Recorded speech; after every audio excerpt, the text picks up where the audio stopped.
আসসালামু আলাইকুম সবাইকে। আশা করি আলহামদুলিল্লাহ আপনারা সবাই ভালো আছেন।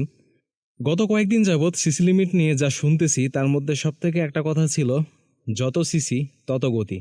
ব্যাপারটা আসলে কতটুকু সত্য, বা এটা যারা চিন্তা করতেছেন তারা কি সঠিক চিন্তা করতেছেন, নাকি চিন্তাভাবনার একটু পরিবর্তন আনা দরকার? তো বেসিক্যালি আজকে এই টপিকের উপরেই কথা হবে। তাহলে চলুন ভিডিও শুরু করা যাক। ভাই ব্রাদার্স, বাইকের ইঞ্জিনের যে সিসি, এটা সম্পর্কে আমরা অনেকেই অবগত আছি, এবং সিসিটা হচ্ছে বোর এবং স্ট্রোকের যে একটা ব্যাপার-স্যাপার, এটা আমরা জানি। আর সিসি লিমিট নিয়ে মোটামুটি প্রায় ১ বছর আগে আমি একটা ভিডিও করছিলাম, যেখানে মোটরসাইকেলের ইঞ্জিনের ধরন এবং সিসিটা আসলে কী, কীভাবে কাজ করে, কত সিসিতে কত গতি হয়, কিভাবে হয়, এটা নিয়ে আমি অলরেডি একটা ১৪ মিনিট প্লাস ভিডিও করছি, এবং এটা আই বাটনে পেয়ে যাবেন। তো ওই ভিডিওটা দেখলে টোটাল আপনি ক্লিয়ার হয়ে যাবেন আশা করি।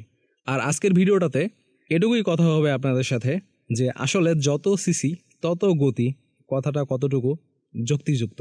আমরা যারা বাইকার্স তারা তো ভালোভাবেই জানি 80 সিসি থেকে সুপার বাইক পর্যন্ত যে বাইকগুলো পৃথিবীতে অ্যাভেলেবল রয়েছে, নট অনলি বাংলাদেশ বা অন্য অন্য কান্ট্রি, আমি সবগুলোর ওপরেই কথা বলতেছি।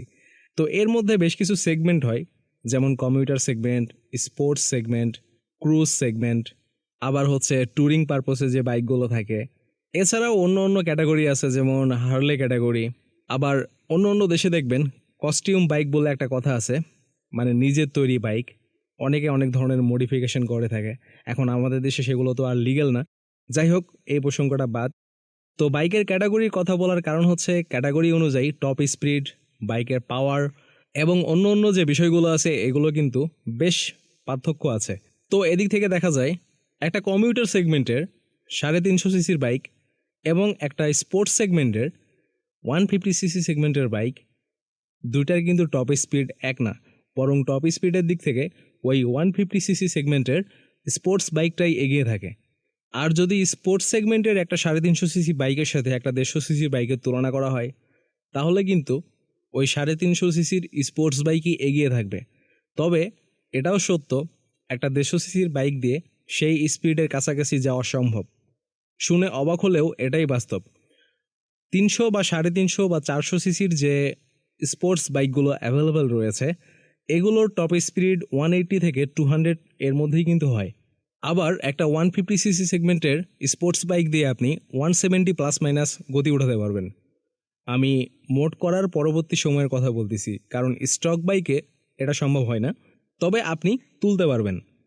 টপ স্পিডের কথা এজন্য বলতেছি, যারা বলে থাকেন যে হায়ার সিসি বাইকগুলোর গতি অনেক বেশি হবে, এগুলো বাংলাদেশে যদি অ্যাভেলেবল হয় তাহলে রাস্তাঘাটে দুর্ঘটনা বেড়ে যাবে।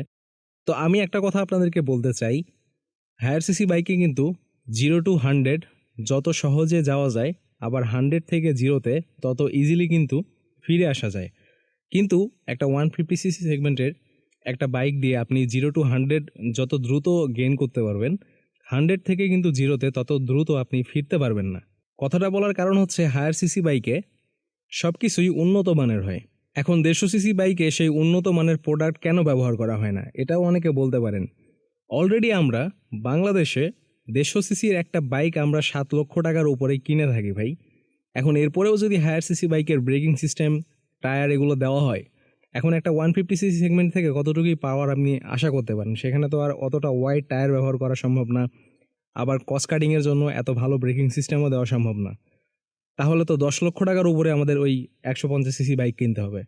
এখন 150 সিসির বাইক দিয়ে তো আপনাকে আর 150 তোলার দরকার নেই। আপনি রাস্তাঘাটে হাইওয়েতে যতটুকু স্পিড আপনার প্রয়োজন, বিপরীত দিক থেকে আসা একটা গাড়িকে ওভারটেক করার জন্য আপনার যতটুকু স্পিড প্রয়োজন, বা সেম লেনে যাওয়ার জন্য ওভারটেকিংয়ের ক্ষেত্রে যতটুকু স্পিড প্রয়োজন, আপনি ততটুকুই ব্যবহার করুন। আপনার নিয়ন্ত্রণের বাইরে আপনি কেন গাড়ি চালাবেন? তাহলে তো অ্যাক্সিডেন্ট হবেই ভাই। আর সেটা হচ্ছে 80 সিসি দিয়েও হবে, ওই 1000 সিসি দিয়েও হবে। আশা করছি বিষয়টা বুঝতে পারছেন। বেশ কয়েকদিন আগে আমি একটা ভিডিও করেছিলাম যে 500 সিসি কেন দরকার। ওই ভিডিওটা দেখলে আশা করি বুঝতে পারবেন এই কেন ওভারটেকিং নিয়ে আমি বারবার একই কথা বলতেছি। ভাই ব্রাদার্স, আসলে যত সিসি তত গতি, এই কথাটা ঠিক না। কারণ আপনি খেয়াল করলে দেখবেন, ওয়ার্ল্ডে যতগুলো সুপার বাইক আছে সবগুলোই আপনার রোড লিগ্যাল করার জন্য 299 কিলোমিটারে ইলেকট্রিক্যালি লিমিটেড করে দেওয়া হয়। তো একটা 1000 সিসি বাইকে যদি আপনি ওই ইলেকট্রিক যে লিমিটেড এটা যদি তুলে ফেলেন, তারপরেও আপনি মোটামুটি 300-350 মানলাম কাওয়াসাকি নিনজা S2R 400, এরপরে আর কত গতি ভাই? আপনি কখনো রাস্তায় এত গতি তুলতে পারবেন? সম্ভব? ওই যে বললাম নিয়ন্ত্রণের বাহিরে আপনি বাইক চালাবেন, সেটা 80 সিসি হোক আর 1000 সিসি হোক, আপনার অ্যাক্সিডেন্ট হবেই। তো নিয়ন্ত্রণের বাইরে যাওয়া তো দরকার নাই। হায়ার সিসি বাইকে আপনি অ্যাডভান্টেজ হিসেবে পাচ্ছেন কুইক অ্যাক্সেলারেশন, দ্রুত ওভারটেকিংয়ে আপনাকে হেল্প করবে, প্লাস ভালো মানের ব্রেকিং সিস্টেম, ভালো টায়ার গ্রিপ, এই তো কন্ট্রোলিং হ্যান্ডেলিং, এগুলোর কথা নাই বললাম। আর এই সবগুলোই আপনারা জানেন, আপনারা তো অনেক স্মার্ট। আরও একটা কথা, ভিডিওর শুরুতে আমি বাইকের ক্যাটাগরি দিয়ে কথা বলেছিলাম। এখন ক্যাটাগরি অনুযায়ী কিন্তু টপ স্পিড কম বেশি হয়, কারণ একটা কমিউটার সেগমেন্টের বাইকে স্পিডিং করা যায় না, একটা স্পোর্টস বাইকে কমিউটার বাইকের মতো ফিল পাওয়া যায় না, আবার একটা ট্যুরিং বাইকে আপনি স্পোর্টস বাইক বা কমিউটারের মতো ফিল পাবেন না। তো বাইক যে যে জায়গা থেকে সে জায়গার মতো, আর স্পিডিংয়ের ব্যাপারটা কিন্তু ওই স্পোর্টস বাইকে, সেটা নেকেড স্ট্রিট ফাইটার হোক বা ফুল ফেয়ার স্পোর্টস বাইক হোক। তো স্পিডিং, টপ স্পিড বা এই যে মাথা ব্যথাগুলো, এগুলো কিন্তু আমাদের এই স্পোর্টস বাইক নেই।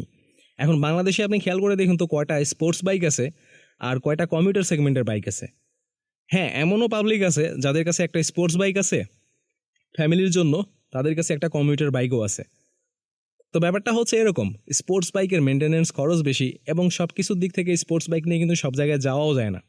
আর আমাদের দেশে যে কমিউটার সেগমেন্টের বাইক, এগুলো নিয়ে ওভারটেকিং করতে গেলে যে প্যারা খাইতে হয়, এটা আপনাদের সবারই জানা। সিসি লিমিট উঠে যাওয়া কেন প্রয়োজন, এটা নিয়ে আমি অলরেডি একটা ভিডিও করছি। ভিডিওর টাইটেলটা হচ্ছে কেন আমাদের 500 সিসি প্রয়োজন, এই টাইপের একটা।